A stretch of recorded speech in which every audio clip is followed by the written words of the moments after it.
Olá, eu sou Victor Hugo, eu tenho 17 anos, eu sou de São Paulo, e hoje eu vou explicar sobre o poder do discurso com reptilianos.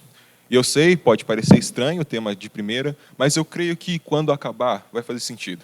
Primeiro, quando a gente está falando dos reptilianos, a gente não está falando dos crocodilos, jacarés, dessas criaturas normais. A gente está falando dos reptoides, daqueles que são chamados de saurianos, de draconianos, de reptiloides, o povo lagarto ou só reptilianos. As pessoas répteis que você já pode ter até mesmo ouvido numa teoria da conspiração ou algum show americano, mas que eu creio que você não deve ter propriamente se inserido nesse mundo, felizmente. Mas hoje eu vou fazer esse trabalho por você. Reptilianos, esse conceito de lagarto inteligente, ele já é bem antigo.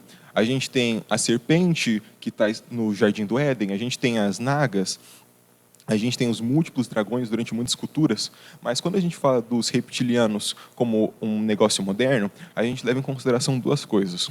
Primeiro, essa notícia aqui, que foi lá de 1934. Basicamente, um cara ele tinha falado que tinha utilizado uma máquina de raio-x para localizar com relação uma grande catacumba de uma cidade embaixo da cidade de Los Angeles. Nessa cidade havia um povo lagarto que era avançado tecnologicamente e tinham várias escrituras que falavam da sua vida. Como vocês já devem imaginar, por você não aprender sobre isso nos livros de história, isso aqui foi uma grande mentira de um cara que provavelmente só estava tentando fazer um golpe e arranjar um dinheiro para fazer uma escavação lá durante a época da Grande Depressão. Mas ainda assim, pessoas elas começaram a acreditar parcialmente nisso. Outra coisa que também inspirou muito a criação desses reptilianos modernos foi esse livro aqui, As Tábuas de Esmeralda de Tófio Atlante. Ele é um livro que mistura algumas coisas de elementos de textos antigos do Egito, junto com alguns elementos de ficção científica da época, lá dos anos 30. Ele foi criado por um culto para ser usado como um livro de esoterismo e que ele justamente falava um pouco sobre criaturas inteligentes humanoides que tinham traços reptilianos, sobre os poderes e habilidades delas e como eles eram avançados psicologicamente. Entretanto, como eu falei, isso são só coisas que influenciaram, porque o cara que realmente começou com toda essa ideia sobre reptilianos foi esse rapaz aqui, um ex-goleiro, ex-comentarista esportivo e locutor, ex-integrante do Partido Verde Britânico, escritor de múltiplos livros e teórico da conspiração, David Voronoi. Com base nas ideias desse cara aqui que eu vou fazer as minhas afirmações sobre reptilianos. E se lembra desse nome por causa que eu vou mencionar ele muitas vezes durante esse trabalho aqui. Bom, primeiro, segundo Icke, de onde os reptilianos vêm? Eles vêm do espaço. Eles vêm dessas criaturas que são ou Anunnakis ou Arcontes. Eles podem ter nomes diferentes, mas todos eles representam essas criaturas intradimensionais muito poderosas que viviam na galáxia de Draco e eventualmente vieram para a Terra milhares de anos atrás. Aqui, eles cruzaram com seres humanos e criaram os reptilianos. E os reptilianos, por sua vez, cruzaram com seres humanos e assim tiveram alguns híbridos. Falando agora um pouco da biologia deles, eles são seres muito altos, eles têm mais de 2,10 metros de altura e eles também têm membros que são alongados.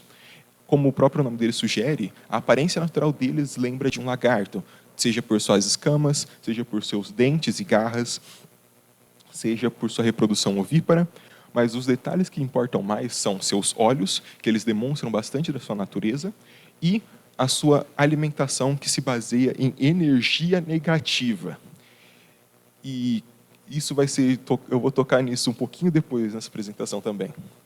Uma das características também muito importantes dele é a metamorfose, ou seja, a capacidade deles de alterarem a sua aparência para se parecer com outras espécies, no caso, humanos. Segundo David Icke, o conceito deles mudarem a sua estrutura, a sua matéria, para se parecerem com humanos, não faz sentido nenhum, é ilógico. Então ele pressupõe uma alternativa que faz muito mais sentido. Eles fazem um disfarce holográfico psíquico e isso faz com que eles se pareçam com a gente. Segundo ele, fora do nosso espectro de luz visível, tem várias frequências, que inclusive é lá onde os reptilianos eles ficam. por serem seres muito mais avançados que a gente, eles conseguem alterar a sua percepção e fazer com que a gente perceba eles como seres completamente diferentes do que eles realmente são. Ainda assim, eles têm algumas características que denunciam como eles são na forma humana. Geralmente é cabelo avermelhado, olhos que são ou esverdeados ou que são mutáveis, lembrando de um lagarto, cicatrizes que parecem ser muito estranhas, uma apatia extrema, por causa que, segundo ele, a apatia é natural deles, porque eles não conseguem compreender sentimentos e simpatia, empatia, que nem a gente, além de um interesse por assuntos mais complexos, como astronomia e política. A grande questão é que a teoria não fala só da existência deles, mas sim da influência que eles têm sobre nós. Lembra que eu falei que eles se alimentavam de energia negativa? A energia negativa que eles produzem e para consumir vem da gente, mais especificamente do nosso sofrimento. E por isso, eles usam toda a influência que eles já tiveram por todos esses tempos, toda essa história deles, todo esse tempo de existência deles, para prejudicar a gente de várias maneiras. Primeiro, a matriz lunar. A matriz lunar é uma outra teoria da conspiração extremamente louca que fala sobre a Lua e ela não ser um satélite natural, mas sim um tipo de estrutura que foi construída por reptilianos para que raios vindos de Saturno venham até a Terra e assim parem a gente de ter determinadas habilidades que poderiam fazer com que a gente pudesse se rebelar contra os reptilianos. Em adição a isso, eles têm sacrifícios que são muito pomposos, eles têm diversas cerimônias que são pomposas, mas as mais representativas são os sacrifícios. Segundo uma entrevista que o David Icke fez para a Vice, uma boa maneira de ilustrar esses rituais é o filme De Olhos Bem Fechados, de 99. Kubrick, o diretor desse filme, ele era um infiltrado nessas sociedades secretas, então ele viu diversos desses rituais acontecendo. Inclusive, muito do que ele queria colocar no filme foi censurado por causa disso. E pouco tempo depois de eles lançarem esse filme, Kubrick morreu. Além disso, tem a coisa que é mais importante dos reptilianos, o controle que eles têm sobre diversas áreas da sociedade. Eles trabalham na encolha em uma grande hierarquia secreta que controla a gente. Eles controlam os bancos, dando dinheiros e fundos para que várias atrocidades e grupos criminosos eles possam agir e cometer várias atrocidades.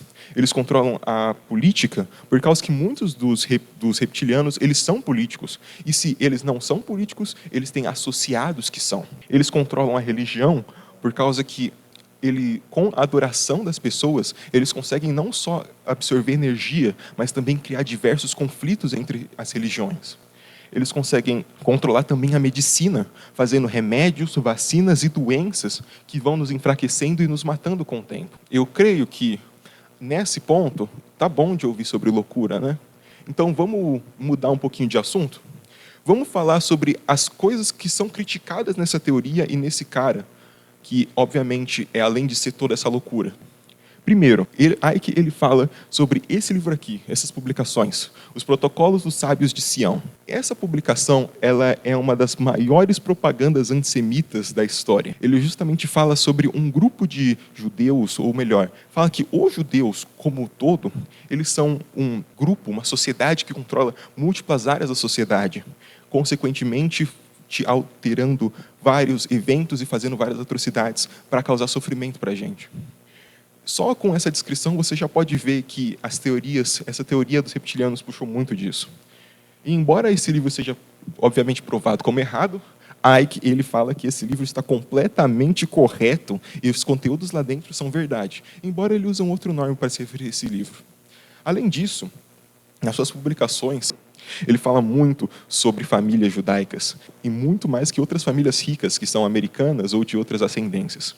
Além disso, falando dos seus livros, ele usa como fonte muitas publicações que são, no mínimo, duvidosas. Eu vou citar aqui a Liberty Lobby. A Liberty Lobby ela é um grupo de extrema-direita lá do século XX, e ela foi criada por esse cara aqui, Willis Carto. Só para você ter uma noção de como esse cara ele é bem duvidoso, Willis Carto ele era um associado da Ku Klux Klan, um grupo de supremacista branco. Ele era um negacionista do Holocausto, Além disso, ele foi o responsável pela publicação do livro de Adolf Hitler nos Estados Unidos, e ele também foi o rapaz que disse essa frase aqui: a derrota de Hitler foi a derrota da Europa e da América. Então você pode ver que as ideias desse cara, elas são no mínimo duvidosas. E é mais duvidoso ainda o fato de Icke ele usar publicações de pessoas como essa para fundamentar suas teorias. Mas não é tudo bem duvidoso? Considerando quão duvidoso tudo isso é, tem alguém que realmente acredita nisso? Sim. Isso é o que é mais estranho, sim. E não são poucas pessoas. Milhares de pessoas vão nas palestras de Icke e ouvem ele falar por horas com relação a esses tópicos. E na pesquisa que eu fiz, eu vi que até só pequenos trechos, mas esses trechos tinham 2 horas. As palestras que ele faz, às vezes, chegam até 8. E são 10 mil pessoas assistindo, falando sobre essas coisas que parecem ser insanas. Por quê? Simples. O discurso. O discurso de Icke, ele é muito poderoso. Ele usa algumas táticas no seu discurso que fazem com que ele se torne uma boa armadilha para pessoas que não são tão informadas e que são muito suscetíveis a determinados discursos. Quais são? Bom, uma persona carismática. Icke, por mais que ele fale de tanta loucura assim, e pareça ser tudo muito infundado, ele não parece ser um cara totalmente louco. Ele fala das histórias de vida dele, ele consegue usar frases de efeito, ele faz piadas que fazem com que o público ele se alegre e até dê risada. E isso faz com que ele não pareça só um cara louco te falando alguma coisa, mas sim um amigo inteligente, talvez um cara que faz uma faculdade de humanas e que está te explicando algum assunto político. Em adição a isso, ele tem um discurso pseudo-racional. O pseudo-racionalismo ele é basicamente um efeito que você explica uma coisa que é uma verdade factual, algo que não pode ser negado, com pontos que não fazem sentido nenhum ou que são muito infundados. No caso, o David Icke ele fala sobre muitas coisas que são realidade. E nas suas palestras ele já abordou conflitos políticos, guerras e problemas sociais que são inegáveis. Entretanto, ele usa muito desses discursos com reptilianos, com entidades sobrenaturais, etc., para justificar esse tipo de coisa. Em adição a isso, ele tem uma narrativa sensacionalista, ou seja, muitos desses problemas pequenos são aumentados para criar uma narrativa. Esse inteiro problema dos reptilianos é um problema que não existe, mas que ele aumentou tanto que faz com que múltiplas pessoas acreditem nisso. Entretanto, aqui com eu explicando esses pontos para você, parece que é uma coisa boba. Você provavelmente pensaria, eu não queria acreditar num negócio desse. Mas a coisa é, aqui eu estou dando um exemplo extremamente escrachado, os reptilianos. Só para mostrar que ainda tem pessoas que acreditam nisso justamente por causa desse tipo de discurso. Esse tipo de discurso, ele se torna muito poderoso até mesmo quando a gente está em situações mais cotidianas, em tópicos que não são tão escrachados assim. Múltiplas pessoas que elas têm público, que elas têm poder político ou econômico, ou são até influenciadores, por causa que eles conseguem ter múltiplas pessoas ouvindo eles. Eles usam essas mesmas táticas para conseguir um tipo de renome. Eles lutam por algo que não existe, criando problemas que realmente não afetam ninguém, mas que são tão aumentados que revoltam o público, fazendo com que, consequentemente, eles comecem a ver eles como mártires e comecem a dar renome para eles. Isso aconteceu até mesmo na minha sala. Eu não vou entrar em tantos detalhes, mas a gente tinha um trabalho que a gente tinha que defender ou atacar determinado tópico. E eu me vi numa situação que eu achei muito interessante, porque múltiplas pessoas da minha sala eram veementemente contra determinado tópico. Mas, parando para pensar, esse tópico ele não afetava ninguém. Efetivamente, ele não afetava ninguém de lá. Mas a gente foi exposto a esse tópico como algo ridículo, durante a época da pandemia, principalmente. Esse tópico ele foi colocado como algo extremista, como algo insano, como algo representado por um grande público querendo fazer grandes mudanças na nossa sociedade que iriam só beneficiar eles. Mas, de fato, isso não era um problema de verdade. Mas as pessoas que lutaram contra isso se tornaram respeitadas e esse tópico foi diminuído. Nisso, eu gostaria de fazer um último apelo, que, ironicamente, se inclina muito com o discurso que o David Icke faz. Os reptilianos, eles se alimentam de energia negativa. E ideias como essa, conspirações como essa, elas não só fazem com que pessoas tenham ideias odiosas e ruins, mas também que façam coisas ruins. Façam grandes crimes de ódio que acabam machucando e causando danos para muitas pessoas. Por isso, quando você for ouvir algum discurso, quando você for buscar informação de alguém, tenha plena certeza do que ele fala. Você pode acreditar no que você quiser, mas você tem que saber por que você acredita. Assim, você vai estar interrompendo essa grande criação de energia negativa, e você não vai só lutar contra os reptilianos, mas também vai estar se defendendo das pessoas que realmente controlam o mundo e que querem ver a gente na desgraça. Eu sou Victor Hugo e esse foi o meu TED. Muito obrigado.